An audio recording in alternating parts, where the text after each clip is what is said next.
exploitation, rape, forced marriage, abuse, and even prostitution. Our reporter Miriam Angel spent time with 2 refugee girls in the country for this report.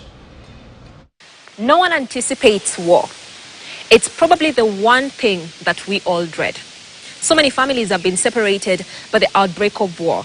Some have lost their lives, and some have found themselves looking for a safer space in a new country, a different home. Because when men fight, it's the women and the children who suffer the most. Esther Nanduhura knows this all too well. Esther was born in the Democratic Republic of Congo, and when war broke out in her country, her life was brought into pieces. A normal afternoon in school saw her life turned upside down. The war had been ongoing for some time, but on that fateful day, it came too close to home. Terrified, she left the school building with her friend and headed back home, only to find that there was no one at home. The family she had expected to meet had already fled for safety. Nilikuwa shule, hiyo wakati nilikuwa shule, vita ilitokelezea tukiwa shule. Tulikuwa tunakaa, yani juu ya kuzoea vita, tunakaa tukistuka tu. Sasa hiyo wakati tulikuwa kwa class, ndio tukasikia marisasi zimeanza kulia. Vile unajiokoa, kumbe wazazi pia wao wamejiokoa, hawezi kaa hapo wakingojea kukufa. Kila mtu anakuwa maisha yake. Ndio mimi nikatoroka na rafiki yangu mwenye tulikuwa tunasoma naye class. Kufika home tukapata alienda. Hatukuwahi patana tena. Esther, the firstborn in a family of 7 children, had no other place to go. The 2 opted to look for safety, and they found a place. So they thought. Tulikuwa watu wawili, wengine sasa kila mtu alikuwa anakimbia kivyake. Sisi njia yenye tulipata ya kujiokoa tuliingia hapo kwa msituni. Kumbe hapo ndio tumeenda, ndio hatari. Hapo ndio tulipata wamaimayo wenye wanatuanga. Ndio tukaletewa na huko hadi tulikaa muda mrefu hapo. Walikuwa wanatupea chakula lakini wanakufanyisha kazi ya nini? Unafua, unafaa kwenda kutafuta kuni. Hapo tu kwa msituni kama wamekusindikiza. Yaani wanakufanyisha kazi yangu ya nini?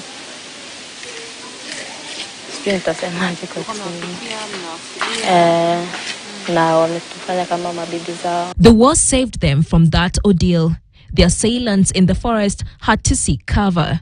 This gave them room to escape.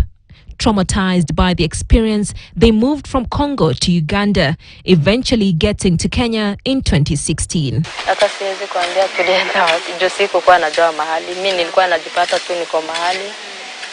Na ungeuliza mtu, ungesimamisha mtu mwambie hapa niko wapi. Tulisikia tu tuko Uganda, tuko wapi, ndio tukafika na huko. Tuliletwa na nini, gari zenye zinaletanga mizigo huko. Things would take a turn for the worst when she got separated from her friend. Niko na watoto wawili, 6 years na 4 years. Firstborn ndio nilipata kwa hiyo harakati ya kukuja huko. Secondborn nilipata nikiwa hapa Kenya. As fate would have it, she met a friend who took her in. Nilifika hapa Kenya. Kuna mama mwenye alinisaidia akanipeleka Kasarani kwake. Yani kunisaidia juu alikuwa anaona mimi ni mjamzito na sina mahali pa kuishi. It's during that time in Kenya that she heard of Refugee, the organization that would later change her life. Huyo mama sasa akanitafutia chairman. Kuna chairman mwenye alikuwa Kasarani Mkongo pia. Huyo chairman ndiye alinishughulikia nikakuja huku Refugee. For a March call, it was a case of forced marriage. Something her parents were against but were unable to speak about due to their financial status. So my uncles wakasema lazima nioleke nisaidie familia. Na mwenye alikuwa anataka kunioa alikuwa mlevi. So nikaona kutoka hapo mlevi tena na familia yetu iko down. Hiyo sitamake. So since nilisema hivyo, hataki anything kusikia about kwetu, kuko na nini ama nini. Hataki kujua. So nikaongea na dad juu dad akasema kama mtampea mlevi juu ya sababu yetu familia iko down, siwezi kubali hiyo. Ili tu akae at least awaleke na mwenye ataishi na yeye na furaha kuliko mlevi watakuwa wakipigana every day. So kufika 2021 kazidi sasa. So bado wanasema nitapena by force kwa wewe mlevi. So kaona sasa hapo nitafanya nini? Hakuna pale popote nitaenda, hakuna mwingine mwenye anaweza nisaidia nitafanya nini. When war broke out in South Sudan, Amach Kwal got separated from her family at a tender age of 14. Since the separation, she's yet to meet her dad. Tulikuwa 7. Yeah. So wale wengine wawili vijana walitoka na my uncle. So mama alitoka nao wasichana 3 na brother yangu mmoja. Yeah, then nikatoka na dad. Juu hapo kulikuwa na vita, maselaha. Sasa hakuna venye ungekaa tu usubiria ati unangoja mama akuje, so ulikuwa unakimbia tu maisha yako. So from there dad akaenda kivyake, nikaenda kivyangu, sikumpata. Mlipotelanaje na dad? Okay, hapo vita imekuwa na watu si peke yetu ndio tulikuwa tunakimbia, ilikuwa nchi yote. So watu kienda hivi sikumuona dad alienda wapi. Amach lost 2 siblings in the war. While fleeing the war, Amach found herself in a family she knew very little about.